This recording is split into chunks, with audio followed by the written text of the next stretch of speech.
Good morning students. यह BA part 1 की economics की क्लास है, जिसमें हम इकोनॉमिक्स का सेकंड पेपर इंडियन इकोनॉमी, जिसे आप भारतीय अर्थव्यवस्था कह रहे हैं, उसका अध्ययन कर रहे हैं। हमने फर्स्ट यूनिट का सेकंड टॉपिक प्राकृतिक संसाधन, भूमि, खनिज पदार्थ, वन, जल तथा शक्ति के साधन प्रारंभ कर चुके हैं। Natural resources, land, minerals, forest, water and power resources. आज हम इस थर्ड वीडियो के अंतर्गत इस चैप्टर के भाग 3 का अध्ययन करेंगे। इससे पूर्व हम 2 वीडियो में अध्ययन कर चुके हैं, इस चैप्टर को प्रारंभ कर चुके हैं। किसी भी देश के आर्थिक विकास में प्राकृतिक साधनों का विशेष स्थान होता है। उपजाऊ मिट्टी तथा जल के अभाव में कृषि का विकास रुक जाता है तथा आवश्यक खनिज पदार्थों व शक्ति साधनों के अभाव में औद्योगिक विकास में बाधा पहुंचती है। यदि प्रकृति ने उपजाऊ भूमि, पर्याप्त जल संसाधन, बहुमूल्य खनिज पदार्थ और आवश्यक शक्ति के साधन उदारतापूर्वक किसी देश को प्रदान किए हैं, तो उस देश का विकास अत्यंत सरल हो जाता है।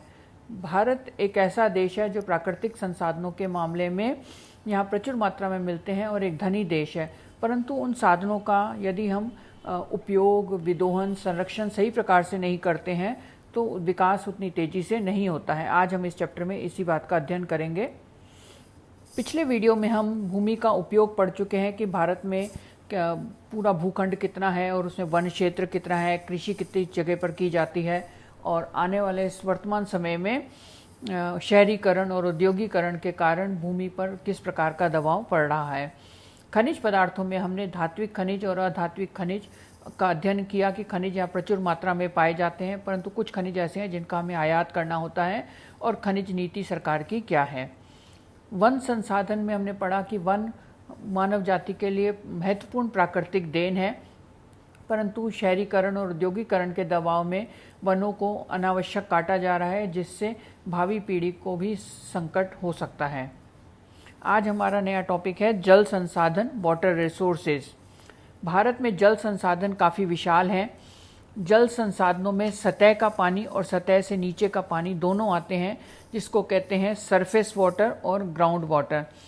जो भी पानी आता है, अनुमान है कि प्रतिवर्ष वर्षा के रूप में 300 करोड़ एकड़ फुट पानी उपलब्ध होता है, जिसमें से 100 करोड़ एकड़ फुट पानी तो भाप बनकर उड़ जाता है। शेष 65 करोड़ एकड़ फुट पानी मिट्टी में प्रवेश कर जाता है, जो ग्राउंड वाटर बन जाता है। केवल 135 करोड़ एकड़ फुट पानी नदियों में बहता है, जिसमें से भी केवल 24 करोड़ एकड़ फुट पानी सिंचाई के काम आता है। भारत में नदियां सतह जल की मुख्य स्रोत होती हैं। यह देश के विभिन्न भागों में बहती हैं। हिमालय की नदियां बर्फ के कारण वर्ष भर बहती हैं और उस प्रदेश में यदि भारी वर्षा हो जाती है तो नदियों में बाढ़ भी आ जाती है।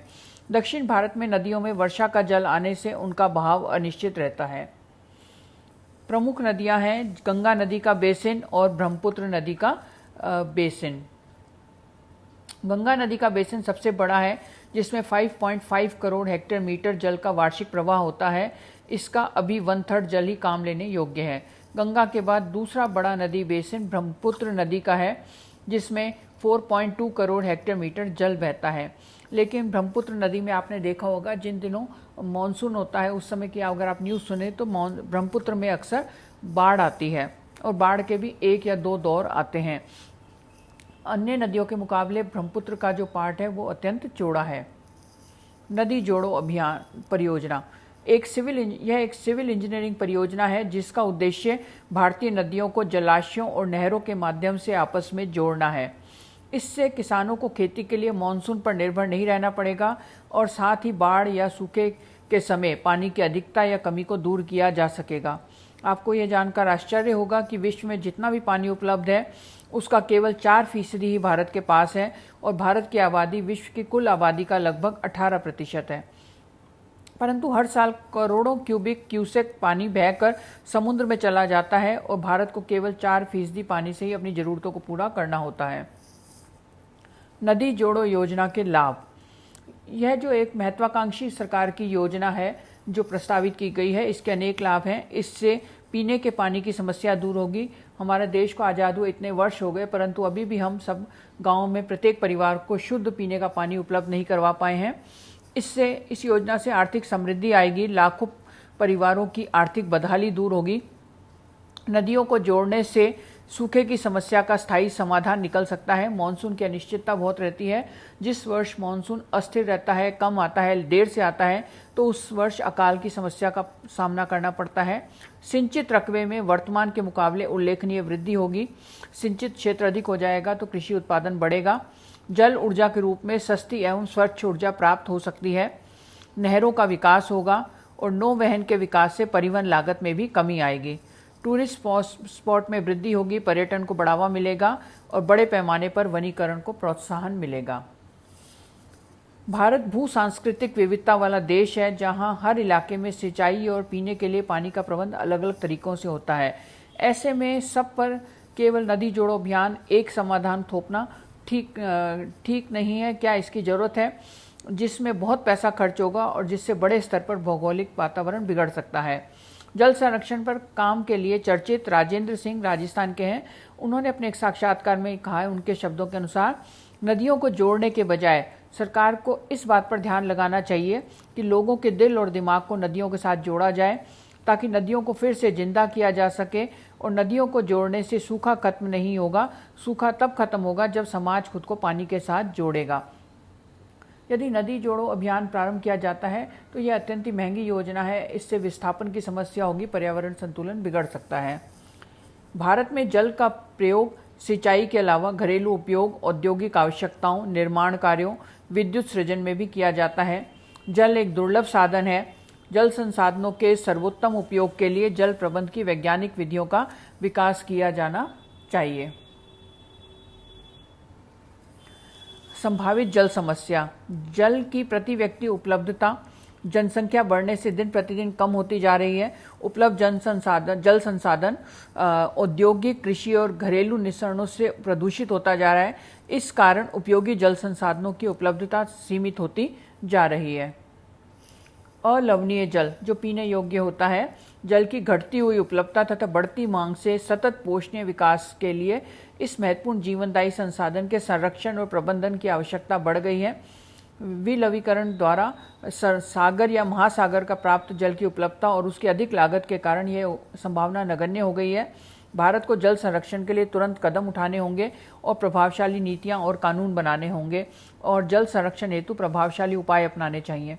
जल बचत तकनीकी और विधियों के विकास के अतिरिक्त प्रदूषण से बचाव के प्रयास भी करने चाहिए।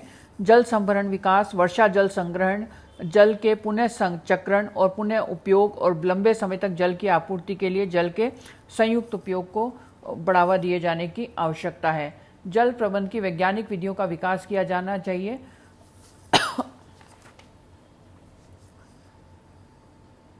Water is precious. It reaches our doorsteps after a huge effort involving time, energy, material and money. All we can do is to ensure that it used economically and is not wasted or polluted at all. राष्ट्रीय जल नीति 1987 में प्रारंभ की गई थी। इसमें प्रमुख बातें हैं, सीमित जल के युक्ति संगत उपयोग से प्राकृतिक विपदाओं को कम किया जा सकेगा और उन्हें टाला जा सकेगा। राष्ट्रीय जल नीति में सीमित जल के उचित उपयोग के सिद्धांत निर्धारित किए गए, जिससे लंबी अवधि तक चलने वाले अंतर्राज्यीय जल विवादों में कमी आएगी। राष्ट्रीय जल नीति में इस बात की सिफारिश की गई कि जल का उपयोग मूल्यवान राष्ट्रीय संपत्ति के रूप में किया जाना चाहिए। जल नीति में मानवीकृत सूचना प्रणाली के महत्व को स्वीकार किया गया। नदी घाटी प्रदेश को नियोजन की मूलभूत इकाई माना गया। पानी जैसा मूल्यवान और दुर्लभ साधन ज़्यादातर समुद्र में बहकर चला जाता है, किसी को लाभ नहीं पहुंचता, तो हमें इसका उपयोग जन कल्याण और राष्ट्र हित में करना चाहिए। एक नदी घाटी क्षेत्र का पानी दूसरी नदी घाटी को हस्तांतरित किया जा सकेगा, जिससे जल वस्तुतः एक राष्ट्रीय साधन का रूप ग्रहण कर लेगा। जल नीति में सर्वोच्च प्राथमिकता बहुउद्देशीय परियोजनाओं में पेयजल की व्यवस्था को दी गई है। नीति में स्पष्ट किया गया कि भूजल का उपयोग रिचार्ज की संभावनाओं से अधिक नहीं किया जाना चाहिए। सतह के जल और भूजल के लिए पानी की दरें लघु व सीमांत कृषकों के हितों को ध्यान में रखकर तय की जानी चाहिए। बाढ़ों की भीषणता को कम करने के लिए सुदृढ़ जल व्यवस्था निर्धारित की जानी चाहिए। नर्मदा घाटी परियोजना के दृष्टिकोण के आधार पर सिंचाई नियोजन और कृषिगत नियोजन का परस्पर एकीकरण किया जाना चाहिए। सिंचाई में निवेश करते समय सर्वप्रथम चालू परियोजनाओं को पूरा करने पर बल दिया जाना चाहिए। आगामी वर्षों में जल प्रबंधन का महत्वपूर्ण स्थान होगा। सिंचित कृषि में जल प्रबंधन का उद्देश्य यह होगा कि फसलों को उपयुक्त मात्रा में नमी और उचित वातावरण प्रदान किया जाए ताकि न्यूनतम व्यय से अधिकतम कृषिगत उपज प्राप्त की जा सके। यह तकनीक स्थान विशेष को ध्यान में रखेगी और इस पर जल उपलब्धि के स्वरूप व मात्रा, मिट्टी, जलवायु और प्रदेश की बनावट आदि का भी प्रभाव पड़ेगा। भारत में ऊर्जा तथा शक्ति के साधन। भारत विश्व का ऊर्जा की दृष्टि से एक बहुत बड़ा उत्पादक तथा बड़ा उपभोक्ता देश है। उत्पादन की दृष्टि से विश्व में इसका 7वां स्थान है। प्रति व्यक्ति ऊर्जा उपभोग यहाँ पर काफ़ी कम है।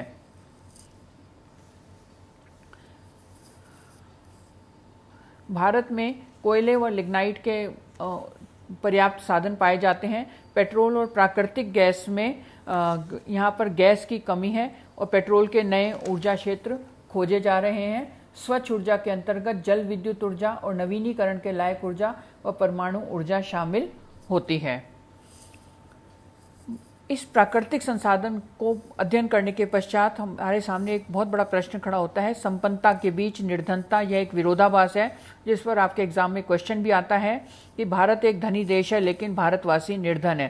प्राकृतिक संसाधनों की दृष्टि से भारत एक धनी देश है। भारतवासियों की निर्धनता के कारण क्या है? भाई, इतने सारे प्राकृतिक साधन उपलब्ध होने के बावजूद इसके कारणों का आपको विस्तार से वर्णन करना होगा। और फिर इसमें है कि साधनों के उपयोग का अभाव है, अकृषिकृत भूमि की हमने उपेक्षा की है, भारत बहुत सालों तक गुलाम रहा, इस कारण संसाधन पूर्णतया विकसित नहीं हो पाए, और भारत का सामाजिक आर्थिक ढांचा, जनसंख्या वृद्धि ऐसे कारण है जिससे भारतवासी निर्धन है। निर्धनता को दूर करने के उपायों में आप वर्णन कर सकते हैं। नए साधनों की खोज की जानी चाहिए और उत्पादन तेजी से किया जाना चाहिए। गांवों का समन्वित विकास होना चाहिए। मानवीय साधनों के सर्वोत्तम उपयोग का नियोजन होना चाहिए। निर्धनता और बेरोजगारी को दूर करने के लिए सरकारी योजनाएं ठोस और कार्यपरक होनी चाहिए। प्रभावपूर्ण राष्ट्रव्यापी परिवार नियोजन आंदोलन चलाया जाना चाहिए और न्यूनतम सरकार और अधिकतम शासन के द्वारा योजनाओं का इम्प्लीमेंटेशन भली प्रकार होना चाहिए। धन्यवाद।